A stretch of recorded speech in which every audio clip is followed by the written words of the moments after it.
Hermann Göring laughed at US plan for 5,000 planes. Then America built 100,000.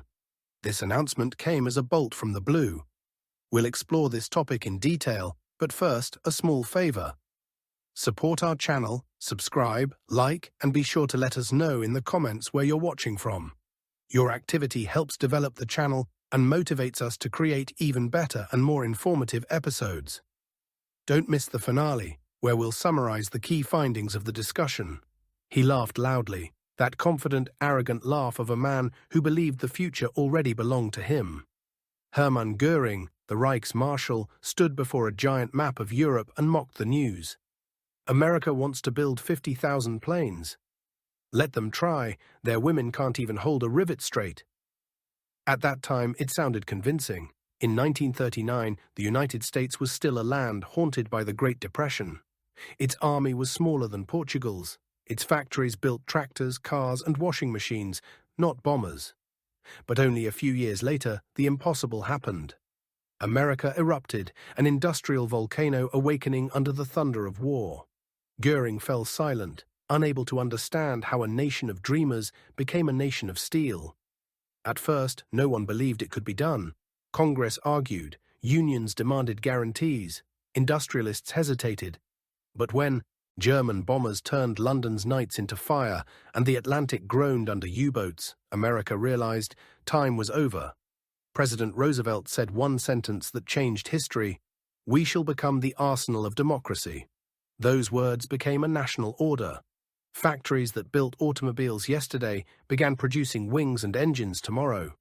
Women in bright scarves stepped up to the machines. Teenagers hauled aluminum. Old men collected scrap metal. In months, the country became one endless assembly line, a heartbeat of steel and will. Every bolt, every rivet, every spark meant one thing: freedom. California, Detroit, Kansas, Chicago, cities transformed overnight. Fields turned into airfields, warehouses into hangars, deserts into test ranges. The sound of hammers replaced the silence of doubt. There were no weekends, no holidays, only the roar of machines and the smell of metal. Workers slept beside the furnaces, wives replaced their husbands at the lathes. It was a new kind of army, an army of labor, no medals, no glory, only purpose. The word impossible disappeared. When engineers promised 1,000 bombers a month, the skeptics laughed. 6 months later, those same men watched planes rolling out by the hour. Göring tore apart the reports, shouting at his aides. He said the numbers were lies, impossible. Then came the reconnaissance photos, endless rows of silver fuselages stretching beyond the horizon. It wasn't just industry, it was civilization taking flight. America turned simplicity into mastery. Young engineers from California, universities invented methods no one in Europe had imagined. Standardization, interchangeable parts. Flow production, assembly lines moved faster than German guns could shoot planes down. Women, the riveters, worked with oil-stained hands, smiling through exhaustion. Old radios played swing music in the background, drowning out fatigue. They had no idea they'd become symbols of an era. They didn't fight with rifles, they fought with will. And each rivet they drove brought the end of tyranny closer. America, the land of comfort, became a nation of endurance. Electricity was rationed, fuel was scarce. But no one complained. Every home had a photograph of a son in uniform. Every mother knew the truth. One day, her child would fly the plane built by her neighbor.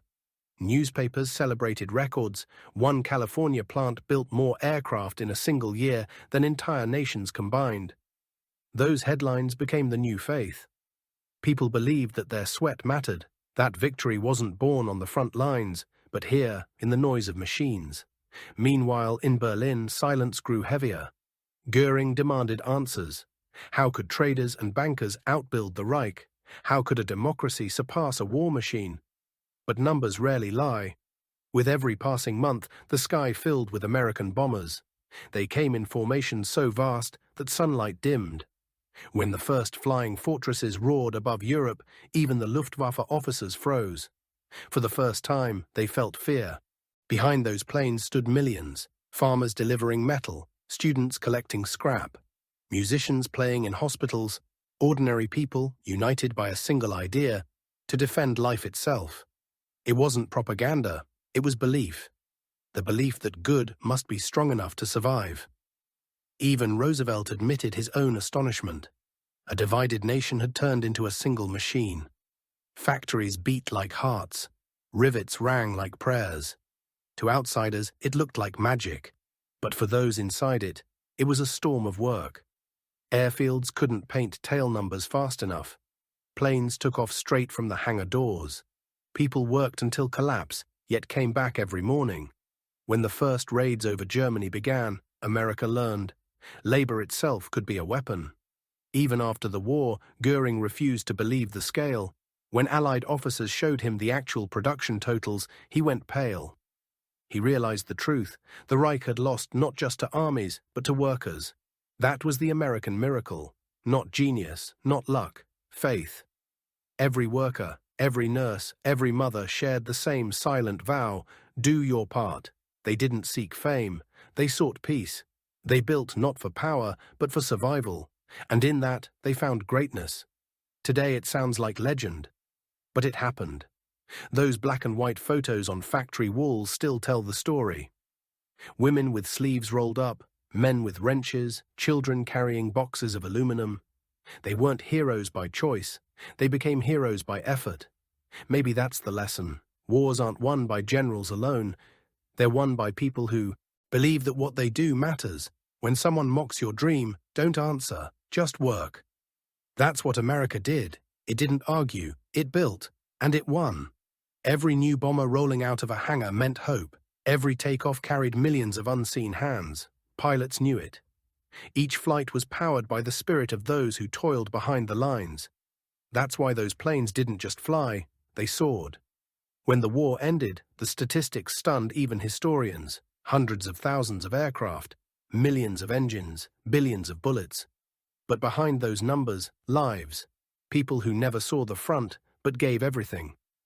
If we ask where the post-war world began, the answer is simple. It began in those factories, in the sweat and smoke, in the rhythm of creation stronger than destruction. History often repeats itself, but never exactly.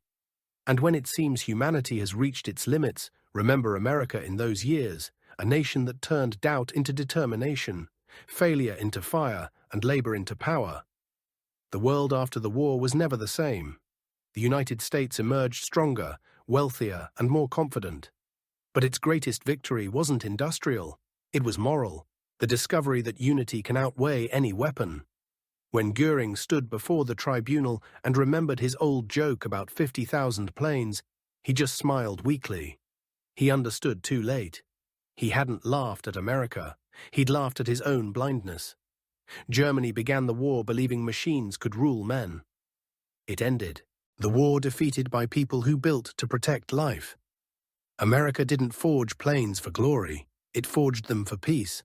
That's why they flew not just with power, but with purpose. When we see the old footage today, women in coveralls, men with goggles, assembly lines stretching to the horizon, one question always returns: what drove them? The answer is simple: faith. Faith that goodness cannot stand aside. Faith that work itself can be an act of courage. That is why America of that era became a symbol, not of dominance, but of devotion. Every time another bomber thundered over Europe, somewhere in a dusty hangar, another woman drove another rivet into a wing. She didn't know who would fly it. She didn't care. She only knew one thing: it must fly. Because somewhere out there, someone was waiting for peace. That's how victory was forged, not with hatred, but with hope. In sweat, in sound, in silence. America didn't just build 100,000 planes, it built a belief that ordinary people can change history when they work together. Göring's laughter vanished long ago, but the echo of those engines still lives on, a reminder that strength isn't measured in arrogance, but in action. Those who never stop, they are the ones who rise. And that is the story of how America learned to fly, not only through the skies, but through the soul of its people.